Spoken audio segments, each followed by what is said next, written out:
Sepak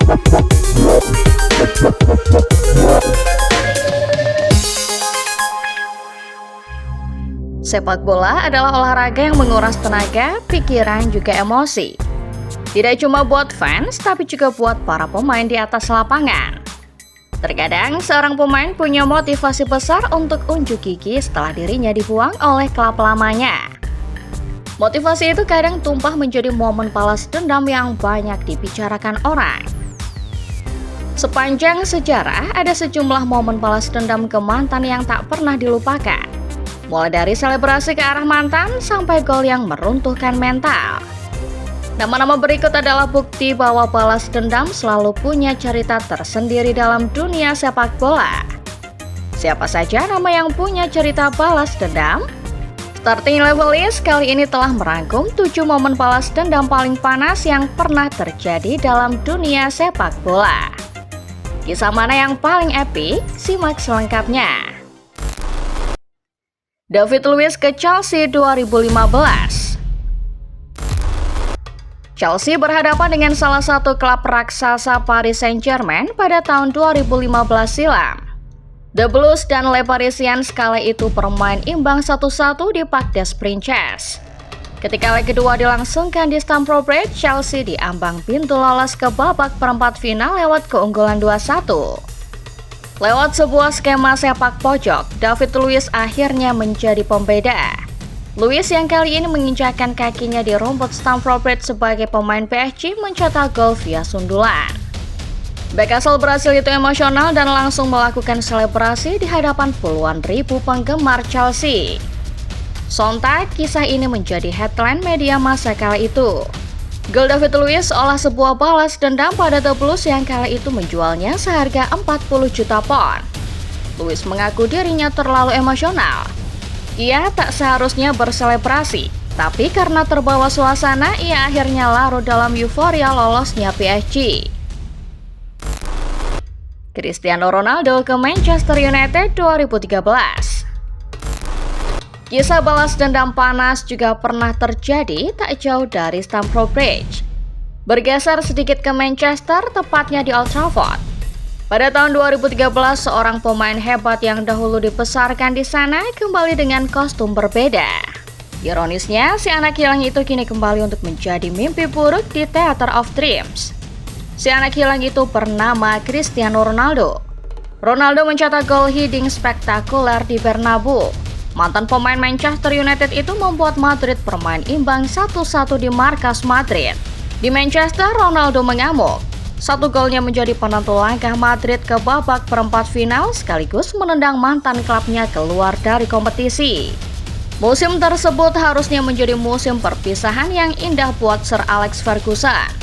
Itu adalah musim terakhir sang manajer legendaris menangani United berkompetisi di UCL. Ia punya target juara, namun target itu sirna. Tak lain tak bukan karena aksi dari anak Portugal yang dahulu ia besarkan dan sekarang berada di pihak lawan. Ronaldo membuat perjalanan United cuma sampai di babak 16 besar. Emmanuel Adebayor ke Arsenal 2009. Cerita yang satu ini tidak datang dari markas mantan, melainkan di markas sendiri. TKP-nya masih di sekitaran Manchester, tepatnya di Etihad Stadium, markas dari Manchester City. Emmanuel Adebayor adalah pelaku utamanya. Adebayor adalah bintang Arsenal sejak kepindahannya pada tahun 2006. Para Gunners bahkan mengeluh-elukan namanya sebagai Baby Kanu. Merujuk gaya mainnya yang mirip dengan legenda asal Nigeria Nwankwo Kanu. Namun pada 2009 Adebayor pindah ke Manchester City. Kepindahan yang tampaknya membuat fans Arsenal tidak senang. Singkat cerita, pada September 2009 Adebayor mendapat momen balas dendam. Dalam situasi City memimpin laga, Adebayor mencetak gol ketiga The Sky Blue via tandukan. Adebayor tak bisa menahan luapan emosi. Ia berlari hingga gawang City, tribun di mana fans Arsenal menyaksikan laga. Adebayor berselebrasi membentangkan tangannya ke arah fans Arsenal. Kerumunan di tribun marah melempari Adebayor dengan berbagai benda. Insiden ini terkenal sebagai salah satu balas dendam paling menyakitkan. Luis Suarez ke Barcelona 2021. Krisis besar melanda Barcelona pasca COVID-19. Krisis itu mengakibatkan Barca harus melepas sejumlah pemain termasuk Luis Suarez. Suarez sejatinya tak ingin meninggalkan Camp Nou, tapi Barca menganggapnya terlalu tua sehingga akhirnya memilih menjualnya. Sayangnya Suarez justru menghantui Barca sebagai sebuah mimpi buruk. Sempat absen di pertemuan La Liga pertama Atletico Madrid versus Barca di musim 2020-2021, Suarez mencetak gol di pertemuan kedua.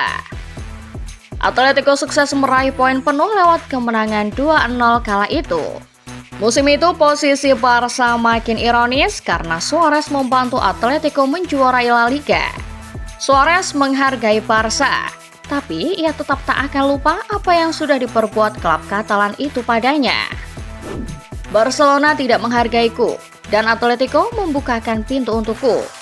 Aku akan selalu bersyukur karena klub ini menghargaiku, kata Suarez selepas membawa Atletico juara La Liga. Philippe Coutinho ke Barcelona 2020. 14 Agustus adalah sebuah tanggal keramat bagi mereka yang tahu dan meyakininya. Bukan cuma dikenal sebagai hari pramuka, tanggal ini juga menjadi tanggal insiden pembantaian paling mengerikan. Barcelona 2, Bayern Munchen 8. Tidak ada yang menyangka kalau Barca yang sedang terpuruk bakal dilumat habis-habisan kala itu. 8 gol bersarang telak ke gawang Marc-Andre ter Stegen.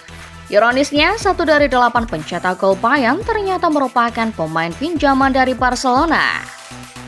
15 menit jelang bubaran, Philippe Coutinho masuk. Ia lantas merancang gol Robert Lewandowski untuk kemudian mencetak brace ke gawang klub induknya. Coutinho sendiri kala itu dipinjamkan karena dianggap tidak memenuhi ekspektasi di Barcelona. Ternyata ketika berkostum Bayern, Coutinho menjadi salah satu aktor penambah derita klub Katalan. Ousmane Dembele ke Barcelona 2024.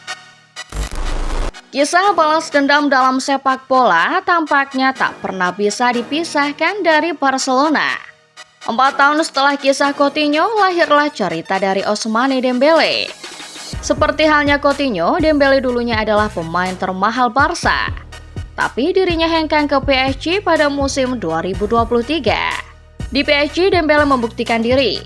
Skuad asuhan Luis Enrique bertemu Barcelona di babak semifinal Liga Champions musim 2023-2024. 1 gol Ousmane Dembele ke gawang Barca sukses membungkam cemoohan seisi Camp Nou kala itu. PSG menang 4-1 dan melangkah ke semifinal dengan agregat 6-4. Dembele sudah memantik amarah fans Barca ketika ia berselebrasi merayakan gol yang ia cetak di leg pertama. Tapi balas dendam menyakitkan itu akhirnya tuntas di leg kedua. Dembele menyudahi perjalanan Barca yang tengah menanti final pertama mereka sejak 2015. Robin van Persie ke Arsenal 2012. Kisah balas dendam yang satu ini tampaknya tak akan pernah lekang oleh zaman. Robin van Persie memilih menyudahi perjalanannya di Arsenal pada tahun 2012. Pindahnya pun tak main-main. Van Persie langsung merapat ke Manchester United yang merupakan rival langsung Arsenal. Pasca kepindahannya senilai 24 juta pounds, Van Persie langsung mencetak gol ke gawang mantan klubnya. Tembakan kaki kanan penyerang asal Belanda seolah memberi ucapan selamat datang Arsenal ke rumah barunya Old Trafford. Setan Merah menang 2-1 kala itu, sekaligus mengantar United naik ke tangga puncak klasemen sementara. Kisah balas dendam Van Persie ke Arsenal makin epik karena Manchester United tahun itu menjuarai Premier League. United menuntaskan musim 2012-2013 dengan koleksi 89 poin. Sementara Arsenal yang saat itu masih dibesut Arsene Wenger menyelesaikan musim dengan finish di urutan keempat. Mereka mengumpulkan 73 poin dari 38 pertandingan. Beberapa tahun berselang, kisah Van Persie dan Arsenal terungkap. Van Persie sebetulnya tak ingin meninggalkan klub kesayangannya itu. Namun, keputusan CEO Ivan Gazidis untuk tidak memberinya kontrak baru kala itu membuatnya tak punya pilihan. Akhirnya, Van Persie memilih hengkang meski itu artinya bergabung dengan klub rival. Cerita soal balas dendam selalu menarik. Ia seolah menjadi bumbu yang menambah sedap persaingan antar para raksasa sepak bola. Di balik balas dendam, kadang tersimpan cerita pahit. Seperti Van Persie yang sebetulnya enggan mengkhianati Arsenal atau Suarez yang tidak merasa dihargai di Barcelona. Lantas, menurut kalian football lovers, kisah balas dendam mana yang paling menarik dan paling epic? Silahkan tulis pendapat kalian di kolom komentar ya. Like video ini kalau kalian suka, subscribe channel Starting 11 List, dan jangan lupa nyalakan notifikasinya. Karena akan ada list-list menarik dan super keren yang sayang untuk dilewatkan. Terima kasih dan sampai jumpa.